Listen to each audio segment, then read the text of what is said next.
The regularly scheduled meeting of the Village of McBride to order, July 28th, 2015.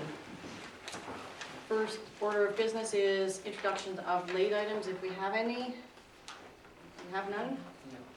Okay. Second item is approval of the agenda.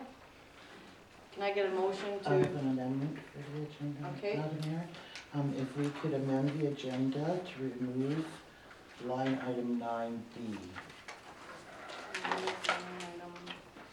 9B.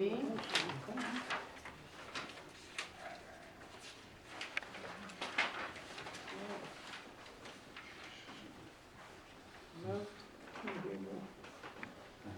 Alrighty. Any others? So can I get a motion to accept the agenda as amended? By Sharon, seconded by Edie. All in favor? Carried. Second item is reading and approving of the July 14 minutes of the regularly scheduled council meeting. Can I get a mover and a seconder? Move to approve by Sharon. Second? Second. Ralph, any errors or omissions?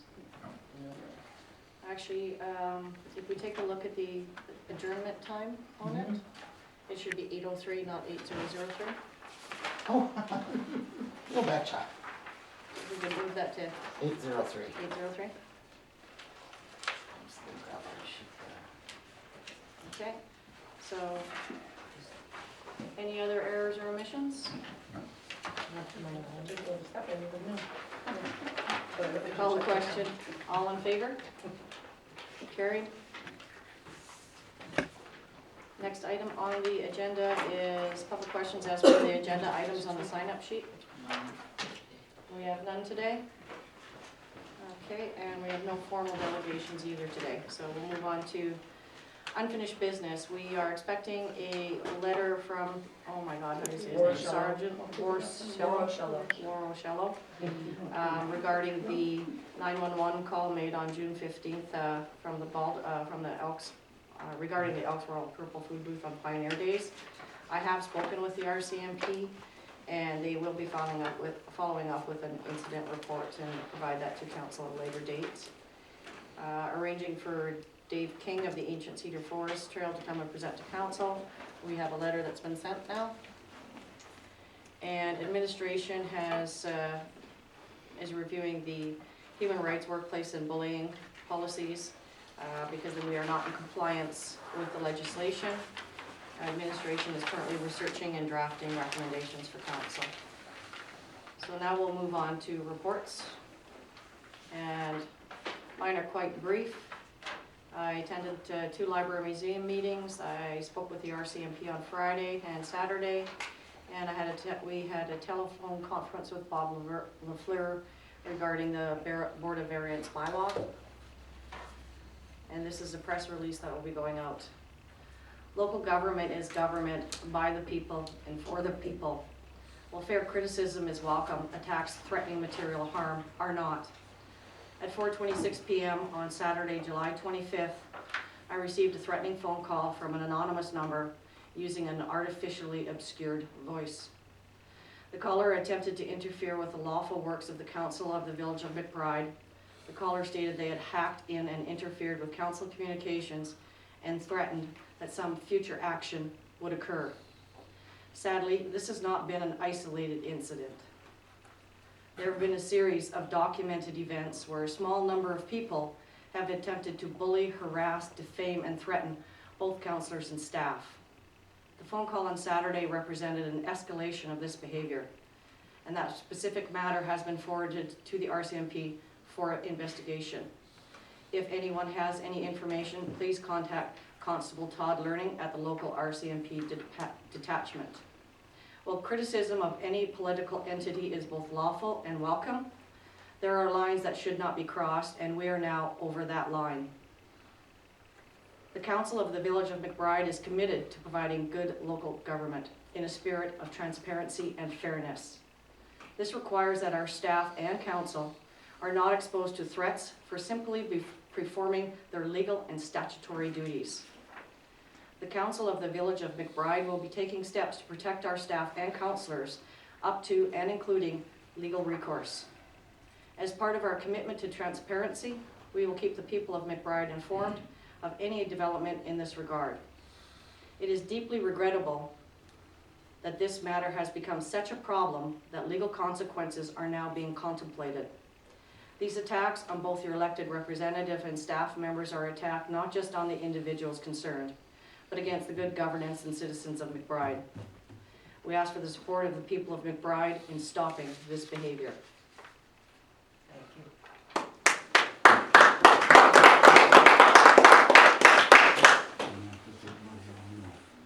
Councillor Bezanson. Very short, had nothing to. Okay, you're not feeling well, we'll leave you alone. Councillor Eckhart. Mine's also very short. I went to the regional district meetings this last week.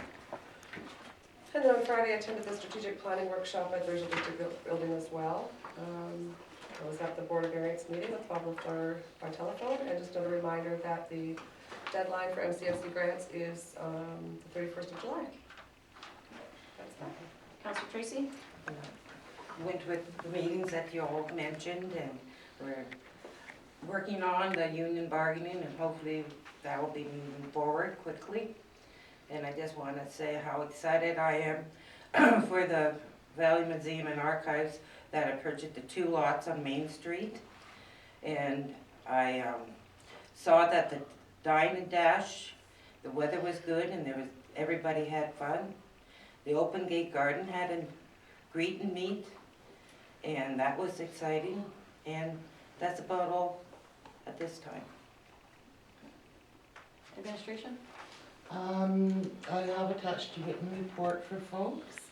Our current work is focusing a lot on information and data handling, making sure that our policy is current to comply with FOIPA, the Freedom of Information and Privacy Act, and following the best municipal practices as indicated through our charters and whatnot.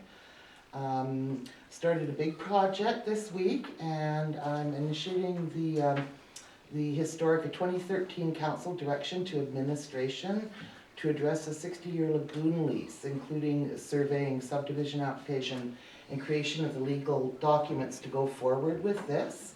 And so reviewing files and working very closely with professionals such as Radloff and other authorities at this point to move this forward as quickly as we can while paying proper eye to detail.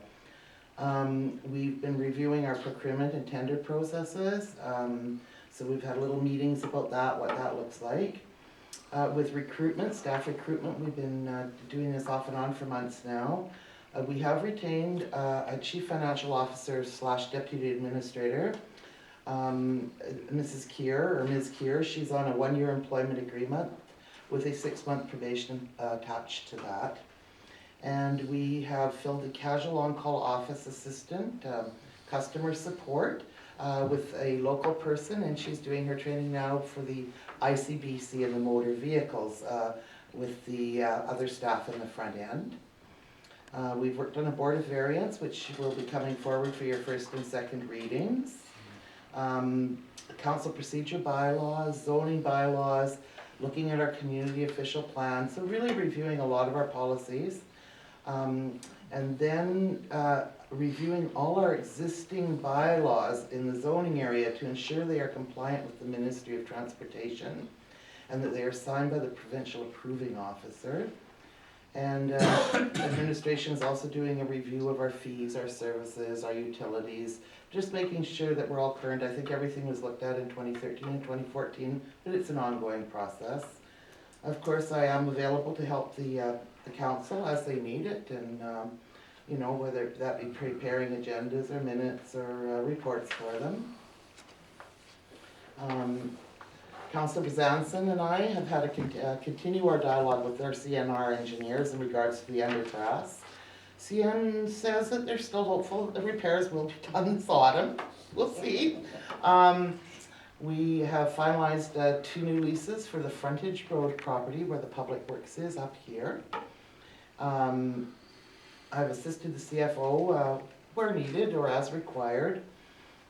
continue to work very closely with our public health officer, Daisy Tam, and we've just about completed our improved water plan, which is very exciting. And of course, you know, there's the day-to-day liaison with regional district approving officers, the general business of the village. And as always, we're very happy to have residents come in and talk to us about any of their issues and concerns. Training, busy things I've been doing. I went to the Municipal Finance Association overview and update. Quite interesting. Not a lot of people out there, but I think pertinent players from a number of areas here in the valley. And we had a very, I like to say, successful and quite optimistic bargaining with the Christian Labour Association of Canada. And we have another one coming up this Friday, all day Friday, so that's coming along very well. Any questions, folks? No, thanks, Kelly. Okay, we have a finance report. If anybody wants to look at it, included in your agenda. Enid isn't here, but she I has could some try and input. answer if anyone has questions. No, that is flagged there. No questions? Okay. And as for Public Works, Travis was on holiday, so He we was. didn't get a report from him, so we'll expect one next time. We have nothing provided by the fire chief, the police, the community forest, or the Chamber of Commerce.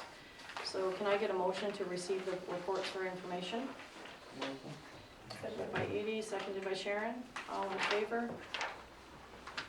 Carried.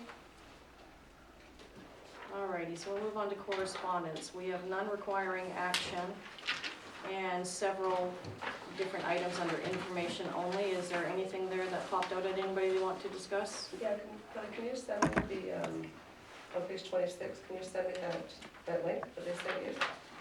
26. Oh, yes, absolutely. Which one's that one I for? tried clicking, but it wouldn't. Oh, it wouldn't work? Okay, yeah, no, absolutely. That is our MBTA, okay. Oh, the mountain bike tours. Mm-hmm. Okay.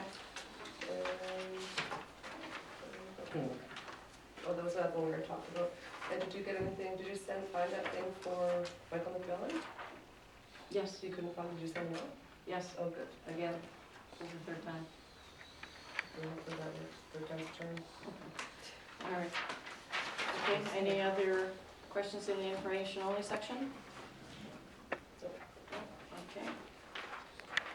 We have two letters go on outgoing mail, the one for the RCMP for a follow-up on the incident report, and a section there to the Ministry of Finance amending the employee remuneration and expenses schedules for the last several years.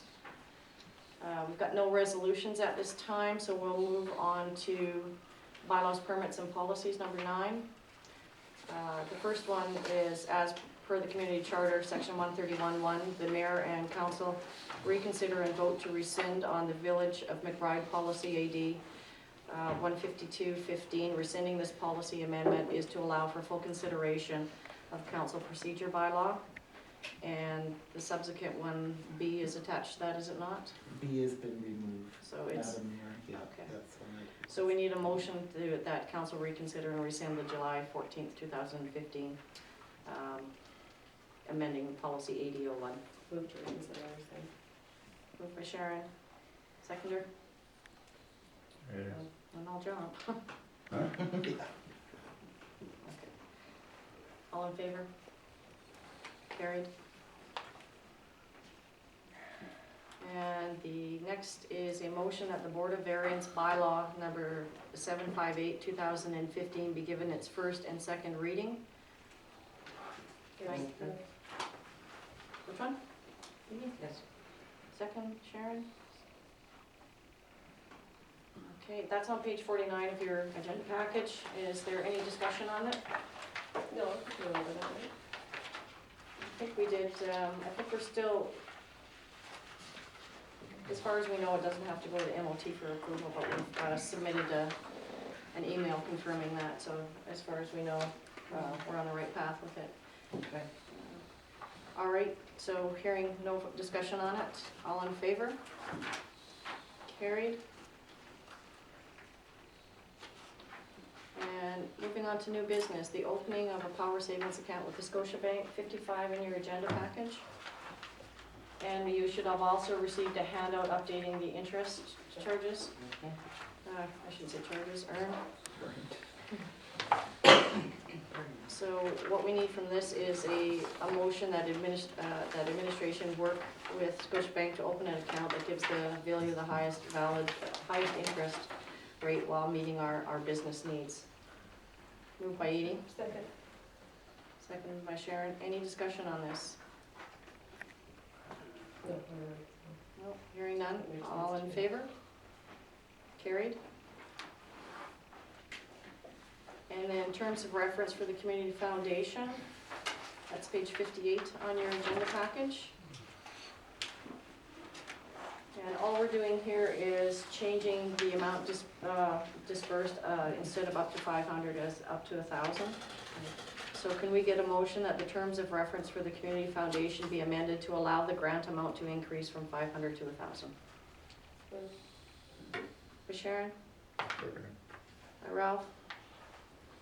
Any discussion? Okay, call the question, all in favor? Carried? Alrighty.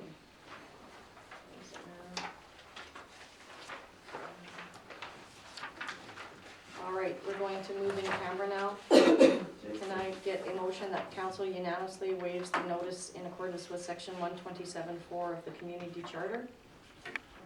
Sharon, Edie? All in favor? Carried.